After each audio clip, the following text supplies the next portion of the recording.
역대 세계의 3대 미남 배우.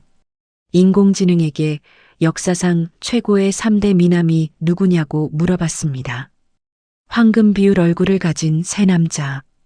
그러나 그 얼굴이 가져온 인생은 천국과 지옥처럼 완전히 달랐습니다. 인공지능이 안면 데이터와 황금 비율 분석으로 선정한 시대를 초월한 세계 3대 미남 배우, 그 얼굴 뒤에 숨겨진 진짜 이야기를 풀어드리겠습니다. AI는 어떻게 미남을 판단하는가? 해외에서 화제가 된 안면 분석 AI 모델들은 보통 이렇게 작동합니다. 눈, 코, 입, 턱선 사이의 거리를 측정해서 고대 그리스 시대부터 내려온 황금 비율이라는 수학적 기준에 얼마나 가까운지를 점수로 환산하는 방식입니다. 실제로 최근에는 이런 방식의 안면 분석이 스포츠 스타 순위에도 쓰일 정도로 보편화되었습니다. 그런데 재밌는 건 이 황금 비율이라는 게 시대나 인종, 문화를 가리지 않고 거의 똑같이 적용된다는 점입니다. 1970년대 사람이든 2020년대 사람이든 비율이 맞으면 AI는 똑같이 높은 점수를 줍니다. AI에게 특정 시대라는 제한을 풀고 영화사 전체를 통틀어서 가장 황금 비율에 가까운 얼굴 데이터를 모아오라고 했습니다. 그 결과 나온 세 사람이 활동 시기도 다르고 국적도 다르고 인생도 완전히 달랐던 이 세 명입니다. 프랑스의 알랭 들롱, 미국의 그레고리 팩, 그리고 스웨덴의 비오른 안데르센. 이 세 사람을 하나로 묶는 공통점은 딱 하나, 인류 역사상 카메라가 가장 사랑한 얼굴이라는 점입니다. 그럼 이제 한 명씩 그 얼굴 뒤에 있던 인생을 파헤쳐 보겠습니다. 1부 알랭 들롱, 지구를 넘어서는 미모. 먼저 많은 분들이 세계 3대 미남이라는 말을 들으면 가장 먼저 떠올리실 이름. 프랑스의 배우 알랭 들롱입니다. 생전에 그를 다룬 기사들은 하나같이 이런 표현을 썼습니다. 지구를 넘어서는 미모. 이 사람의 인생을 한 문장으로 요약하면 이렇습니다. 불행한 유년기에서 시작해 단 한 편의 영화로 지구 반대편까지 이름을 알린 다음 평생 그 얼굴 하나로 90편이 넘는 영화를 찍어낸 남자. 불우했던 시작. 알랭 들롱은 1935년 파리 근교에서 태어났습니다. 그런데 그의 어린 시절은 화려한 스타의 이미지와는 거리가 멀었습니다. 부모님이 그가 4살 때 이혼했고 각자 재혼한 부모 중 누구도 그를 직접 맡으려 하지 않았습니다. 결국 어린 알랭은 다른 가정에 맡겨져 자라야 했습니다. 상상해 보십시오.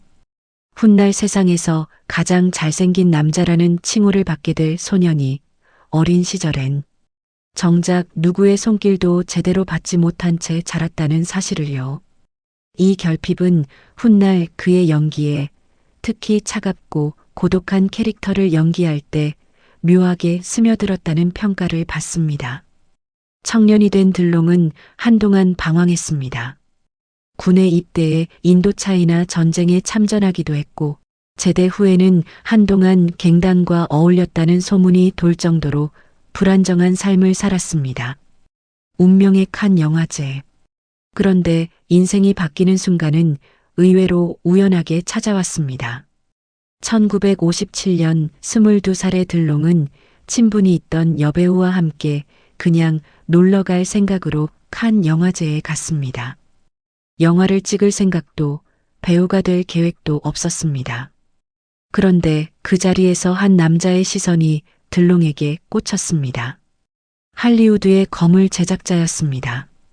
그 자리에서 즉석으로 스크린 테스트를 제안했고 테스트를 마친 제작자는 곧바로 영어 교육과 정식 계약을 제안했습니다. 생각해 보십시오. 평범한 청년이 우연히 영화제에 놀러 갔다가 할리우드 거물에게 발탁되어 계약서까지 받는 상황. 영화 같은 일이 실제로 벌어진 겁니다. 그런데 여기서 알랭 들롱이 보여준 선택이 정말 흥미롭습니다. 그는 그 황금 같은 계약을 스스로 파기했습니다. 프랑스의 한 감독이 고국에서 기반을 먼저 다지라고 조언했고 들롱은 그 말을 따랐습니다. 할리우드의 부와 명예를 코앞에서 거절하고 본국으로 돌아가 무명 신인으로 다시 시작한 겁니다. 이 결정 하나가 훗날 그를 할리우드가 만든 스타가 아니라 유럽 영화가 만든 전설로 남게 한 결정적 분기점이었습니다. 태양은 가득히 스타가 되다. 귀국 후 들롱은 몇 편의 로맨스 영화에 출연하며 조금씩 이름을 알렸습니다. 하지만 그를 진짜 세계적인 스타로 만든 작품은 1960년 단 한 편의 영화였습니다. 르네 클레망 감독의 태양은 가득히. 이 영화에서 들롱은 가난한 청년 톰 리플리를 연기합니다. 부잣집 친구를 죽이고 그 친구의 서명을 연습해서 신분을 통째로 훔치는 인물입니다. 흥미로운 건 이 작품에서 유래한 용어가 지금까지도 심리학과 일상 언어에서 쓰이고 있다는 점입니다. 바로 리플리 증후군, 자신이 지어낸 거짓말을 스스로 진실이라 믿어버리는 심리를 가리키는 말입니다. 이 영화 한 편으로 들롱은 단숨에 세계적인 청춘 스타로 떠올랐습니다. 차갑고 퇴폐적인 매력, 다부진 몸, 그리고 무엇보다 카메라가 어느 각도에서 잡아도 완벽했던 얼굴.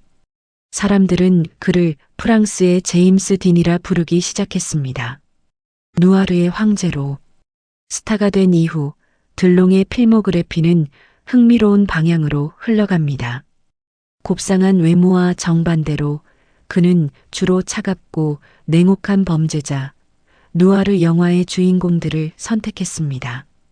1967년 사무라이, 1970년 볼사리노, 암흑가의 세 사람, 1973년 암흑가의 두 사람까지. 이 작품들에서 들롱은 프랑스 영화계를 대표하던 거장 배우들과 어깨를 나란히 했습니다. 특히 볼사리노는 들롱이 직접 제작에 참여할 정도로 애정을 쏟은 작품이었습니다. 당시 그를 캐스팅했던 또 다른 거장 감독은 동성애자였다는 사실이 알려진 인물이기도 한데 들롱을 자신의 뮤즈로 삼았고 두 사람이 한때 연인 관계였다는 소문까지 영화계에 파다하게 돌았습니다. 정작 들롱 본인은 후일 동성애에 대해 보수적인 발언을 해서 논란이 되기도 했는데 아이러니하게도 그의 사진은 영국의 한 게이 아이콘 밴드의 앨범 커버로 쓰였고 본인이 직접 그 사용을 허락했다는 점도 흥미로운 모순으로 남아 있습니다. 사랑과 스캔들. 들롱의 사생활 역시 그의 외모만큼이나 화려했습니다. 태양은 가득히 촬영 당시 만난 독일 출신 배우와 연인이 되었고 이후 결혼해 아이를 낳기도 했습니다. 본인이 인정한 바람둥이 기질로 평생 수많은 여성들과의 관계가 화제에 올랐습니다. 그가 세상을 떠났을 때 그를 추모하는 기사들은 한결같이 엄청난 바람둥이였지만 그를 사랑한 여성들은 그를 미워하지 않았다는 묘한 평가를 남겼습니다. 노년과 작별. 알랭 들롱은 50여 년의 경력 동안 약 90편의 영화에 출연했고 그중 80편이 넘는 작품에서 주연을 맡았습니다. 평생 동안 단 한 번도 무명으로 돌아가지 않은 진정한 의미의 스타였습니다. 그는 2024년 8월 88세의 나이로 세상을 떠났습니다. 전 세계 언론은 일제히 그를 세기의 미남으로 호명하며 마지막 인사를 전했습니다. 불우했던 어린 시절, 우연히 찾아온 할리우드의 기회, 그 기회를 스스로 걷어찬 자신감, 그리고 단 한 편의 영화로 만들어진 영원한 전설. 알랭 들롱의 인생은 잘생긴 얼굴이 어떻게 한 사람의 운명을 완전히 바꿔놓을 수 있는지를 보여주는 가장 드라마틱한 사례입니다. 첫 번째 미남, 알랭 들롱의 이야기였습니다. 그런데 다음 인물은 들롱과는 정반대의 인생을 살았습니다. 평생 단 한 번의 스캔들도 없이 할리우드에서 가장 모범적인 신사로 불리며 살았던 남자입니다. 그런데 이 남자의 인생에는 그 누구도 예상하지 못했던 비극이 숨어 있었습니다. 2부 그레고리 팩, 세계 여성의 영원한 연인. 두 번째 인물은 미국 할리우드의 황금기를 대표하는 배우 그레고리 팩입니다. 그가 세상을 떠났을 때 뉴스는 이런 제목을 달았습니다. 한 편의 영화로 세계 여성의 영원한 연인이 됐던 그레고리 팩이 세상을 떠났습니다. 바로 그 영화가 오드리 헵번과 함께한 로마의 휴일입니다. 약사 아버지와 의대생 아들. 그레고리 팩은 1916년 미국 캘리포니아의 라호야, 지금의 샌디에이고 지역에서 태어났습니다. 아버지는 약사였습니다. 흥미로운 건 팩의 첫 진로가 배우와는 전혀 거리가 멀었다는 점입니다. 아버지의 권유로 그는 UC 버클리에서 의대 진학을 준비했습니다. 그런데 대학 생활을 하면서 팩은 점점 문학과 연극의 세계에 빠져들었습니다. 의사가 될 운명이었던 청년이 무대 위에서 자신의 진짜 재능을 발견한 겁니다. 결국 그는 의대 대신 연기의 길을 선택했습니다. 도덕적 신념을 가진 배우. 1944년 데뷔한 팩은 빠른 속도로 할리우드의 주역으로 떠올랐습니다. 그런데 그가 다른 미남 배우들과 결정적으로 달랐던 지점이 있습니다. 그는 단순히 잘생긴 주인공에 머무르지 않고 시대적으로 무거운 메시지를 담은 작품들을 적극적으로 선택했습니다. 1947년 신사협정에서는 반유대주의라는 민감한 주제를 정면으로 다뤘습니다. 1949년 정오의 출격에서는 2차 대전 중 지휘관이 겪는 심리적 트라우마, 지금으로 말하면 외상 후 스트레스 장애를 다뤘습니다. 잘생긴 배우가 흔히 선택하는 가벼운 로맨스가 아니라 사회적으로 무거운 메시지를 담은 역할들을 그는 일관되게 골랐습니다. 평론가들은 그의 캐릭터를 한 단어로 정리합니다. 도덕적 신념을 가진 주인공. 이게 그레고리 팩이라는 배우의 정체성 그 자체였습니다. 로마의 휴일, 세계의 연인이 되다. 1953년 윌리엄 와일러 감독은 엉뚱한 계획을 세웁니다. 할리우드 스튜디오가 아니라 이탈리아 로마 전역에서 올 로케이션으로 영화를 찍겠다는 계획이었습니다. 그 영화가 바로 로마의 휴일입니다. 상대 여배우는 당시만 해도 단역 몇 편이 고작이었던 무명의 벨기에 출신 신인 오드리 헵번이었습니다. 170cm의 키에 깡마른 체형의 이 신인을 당시 유행하던 글래머 미인상과는 정반대였음에도 주연으로 발탁한 와일러 감독의 안목이 결국 영화사를 바꿔놓았습니다.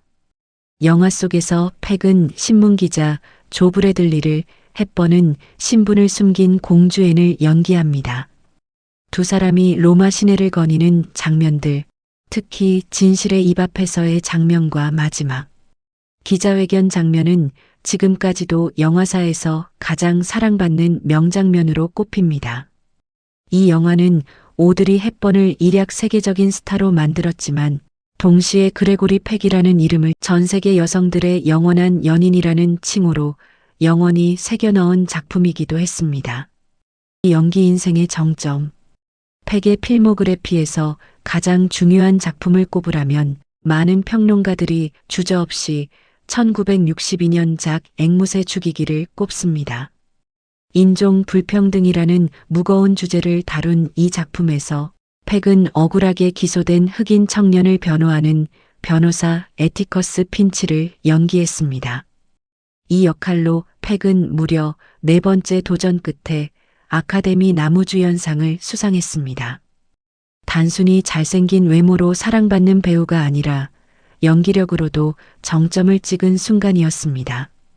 이후로도 그는 백경, 나바론 요새, 케이프 피어 등 다양한 장르를 오가며 활약했습니다. 스캔들 없는 인생, 그러나 숨겨진 비극. 팩을 이야기할 때 빠지지 않는 수식어가 있습니다. 평생 스캔들 한 번 없었던 모범적인 삶. 1955년 기자 출신의 여성과 재혼한 뒤 평생을 해로하며 살았습니다. 같은 시대 활동했던 다른 미남 스타들의 화려한 스캔들과 비교하면 그의 사생활은 놀라울 정도로 깨끗했습니다. 그런데 이 모범적인 인생 뒤에는 누구도 쉽게 알지 못했던 깊은 비극이 숨어 있었습니다. 1975년 4년간의 공백기를 깨고 새 영화 출연을 결정한 직후 팩은 청천벽력 같은 소식을 듣습니다. TV 방송국 특파원으로 일하던 자신의 아들이 유서도 남기지 않은 채 스스로 목숨을 끊은 것입니다. 평생 도덕적 신념을 가진 인물들을 연기하며 대중에게 희망과 정의를 보여줬던 배우가 정작 자신의 가정에서는 자식을 먼저 보내는 가장 깊은 슬픔을 겪었지만 그는 슬픔을 추스를 시간도 없이 곧바로 영국행 비행기에 올라 촬영을 이어가야 했습니다. 세상은 그를 세계 여성의 영원한 연인으로 기억하지만 그 화려한 타이틀 뒤에는 누구보다 깊은 개인적 비극을 견뎌낸 한 아버지가 있었던 겁니다. 마지막 순간까지 그레고리 팩은 2003년 87세를 일기로 세상을 떠났습니다. 그의 부고를 전하던 방송에서 생전 인터뷰 속 그는 이런 말을 남겼습니다. 완벽한 영화를 만들어 보겠다는 꿈을 갖고 있었고 출연하는 영화마다 최선을 다했습니다. 평생 도덕적인 캐릭터로 신뢰를 쌓았으며 동시에 누구도 모르게 가장 큰 슬픔을 견뎌낸 인생. 그레고리 팩은 외모만큼이나 인생 자체가 잘생긴 얼굴 뒤에 숨겨진 인간적인 무게를 보여주는 사례입니다. 여기까지 두 번째 인물, 그레고리 팩의 이야기였습니다. 그런데 이제부터 들려드릴 마지막 세 번째 인물의 이야기는 어쩌면 오늘 영상에서 가장 마음 아픈 이야기가 될 겁니다. 단 한 편의 영화 출연으로 세상에서 가장 아름다운 소년이라는 칭호를 얻었지만 정작 그 칭호가 평생 그를 짓누르는 무게가 되어버린 사람의 이야기입니다. 3부 비올은 안데르센, 세상에서 가장 아름다운 소년의 비극. 세 번째 인물은 앞서 소개한 두 사람과는 결이 완전히 다른 그리고 듣고 나면 마음이 무거워지는 인생을 살았던 인물입니다. 스웨덴 출신의 배우 비올은 안데르센입니다. 이 사람을 검색하면 가장 먼저 뜨는 별명이 있습니다. 세상에서 가장 아름다운 소년. 그런데 정작 안데르센 본인은 이 별명을 평생 좋아하지 않았습니다. 비극으로 시작된 유년기. 안데르센은 1955년 스웨덴 스톡홀름에서 미혼모의 아들로 태어났습니다. 친아버지가 누구인지는 어머니가 죽을 때까지 함구해서 끝내 알 수 없었습니다. 어머니는 탐사기자 출신으로 자유로운 예술가적 기질을 가진 인물이었고 미술 갤러리를 운영하거나 패션 브랜드의 모델로 활동하기도 했습니다. 그런데 안데르센이 11살이 되던 해 어머니가 갑작스럽게 실종됩니다. 그리고 이듬해 숲속에서 시신으로 발견되었습니다. 정황상 스스로 목숨을 끊은 것으로 추정됩니다. 세상에서 가장 아름다운 소년이라는 화려한 수식어 이전에 이 소년은 이미 인생에서 가장 깊은 상처를 안고 있었습니다. 어머니를 잃은 어린 안데르센은 결국 조부모의 손에서 자라게 됩니다. 비스콘티의 선택. 1970년 영화 사랑의 역사의 단역으로 데뷔한 안데르센은 이듬해 인생을 송두리째 바꿔놓는 작품을 만납니다. 이탈리아의 거장 감독 루키노 비스콘티의 베니스에서의 죽음입니다. 비스콘티는 이 작품을 위해 유럽 전역을 돌며 순수한 아름다움을 가진 소년을 찾고 있었습니다. 그리고 당시 15살이었던 안데르센을 발견하고는 주인공이 파멸할 정도로 매혹되는 미소년 타지오 역에 발탁합니다. 영화가 개봉하자 반응은 폭발적이었습니다. 함께 출연했던 연기파 배우는 훗날 자신의 자서전에서 안데르센을 두고 그는 거의 신비로운 아름다움을 소유했다고 회고했습니다. 한 영화 역사가는 그의 얼굴이 담긴 장면들을 가리켜 루브르 박물관이나 바티칸 박물관에 걸어도 될 정도라고 평가했습니다. 이 영화 한 편으로 안데르센은 세상에서 가장 아름다운 소년이라는 별명을 얻으며 전 세계적인 아이콘이 되었습니다. 심지어 일본의 한 인기 만화 작가는 그의 모습에 너무 큰 충격을 받아 자신의 작품 속 주인공 캐릭터를 그의 얼굴을 모델로 그렸다고 밝혔습니다. 그 캐릭터는 지금까지도 전설로 남아있는 만화 속 인물 오스칼입니다. 찬사가 짐이 되던 순간. 그런데 여기서부터 안데르센의 인생은 다른 두 사람과 완전히 다른 방향으로 흘러갑니다. 전 세계의 찬사는 정작 어린 안데르센에게 보호가 아닌 위협으로 다가왔습니다. 그는 훗날 한 인터뷰에서 이렇게 회상했습니다. 촬영이 끝난 뒤 자신이 마치 늑대들에게 던져진 고기 같았다. 영화 홍보 과정에서 감독이 미성년자였던 그를 게이 클럽에 데려갔다는 일화, 그리고 오디션 과정에서 부적절하게 탈의를 요구했다는 사실까지 훗날 모두 논란으로 다시 떠올랐습니다. 2003년 영국의 한 언론 인터뷰에서는 자신의 별명에 대해 이렇게 표현하기도 했습니다. 마치 새장에 갇힌 이국적인 동물처럼 느껴졌다. 전 세계가 그의 얼굴을 사랑한 그 순간 정작 소년 본인은 보호받지 못한 채 어른들의 세계에 그대로 노출되어 있었던 겁니다. 화려함 뒤에 깊은 상실. 성인이 된 안데르센은 시인이었던 여성과 결혼해 딸과 아들을 얻었습니다. 그러나 운명은 그에게 다시 한번 깊은 상처를 남깁니다. 아들이 생후 9개월 만에 영아 돌연사 증후군으로 세상을 떠난 것입니다. 결국 결혼 생활도 1997년 끝을 맺었습니다. 어머니의 죽음으로 시작된 그의 인생은 자신의 아이를 먼저 보내는 비극으로 또 한 번 무너졌습니다. 세상에서 가장 아름다운 얼굴을 가졌던 남자의 삶은 역설적으로 세상에서 가장 가혹한 상실을 반복해서 견뎌야 했던 삶이었습니다. 이후 안데르센은 대중의 시야에서 멀어졌습니다. 그리고 2019년 영화 미드소마에서 백발의 노인으로 등장하며 새로운 세대의 관객들에게 다시 한번 얼굴을 알렸습니다. 2021년에는 그의 인생 전체를 다룬 다큐멘터리 세상에서 가장 아름다운 소년이 공개됩니다. 이 작품은 부천 국제 판타스틱 영화제와 선댄스 영화제에 출품되며 화제를 모았고, 이 다큐멘터리를 통해 세상은 처음으로 가장 아름다운 소년이라는 타이틀 뒤에 감춰져 있던 한 인간의 고통을 제대로 마주하게 되었습니다. 작별.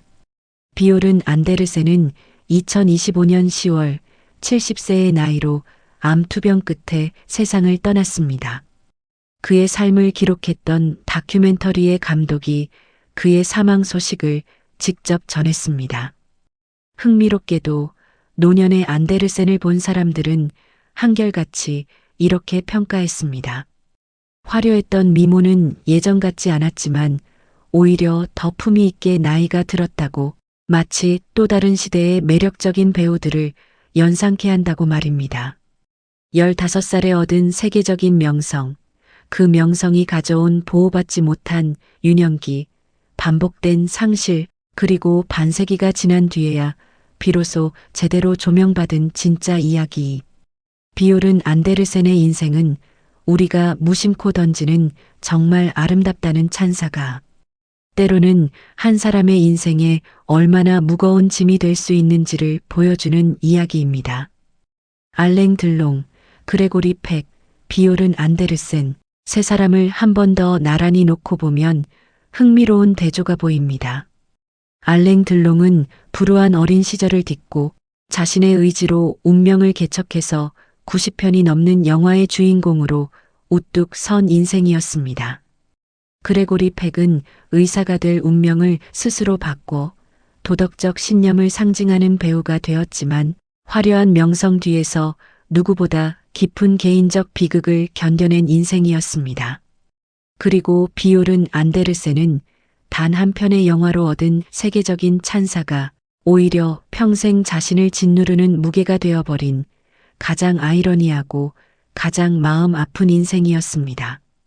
황금 비율의 얼굴을 가졌지만 그 얼굴이 데려간 인생의 방향은 이렇게나 달랐습니다. 결국 잘생긴 얼굴이라는 건 한 사람의 인생을 결정짓는 출발점일 뿐, 그 이후의 이야기를 완성하는 건 각자가 살아낸 선택과 시대, 그리고 운명이었다는 걸 이 세 사람의 인생이 보여주고 있습니다. 여러분은 이 세 사람 중 누구의 인생이 가장 인상적이셨나요? 댓글로 여러분의 생각을 남겨주시면 다음 영상 제작에 정말 큰 도움이 됩니다. 오늘 영상이 유익하셨다면 구독과 좋아요, 그리고 알림 설정까지 부탁드립니다. 다음에는 또 다른 시대, 또 다른 인물들의 흥미로운 이야기로 찾아오겠습니다. 끝까지 시청해 주셔서 감사합니다.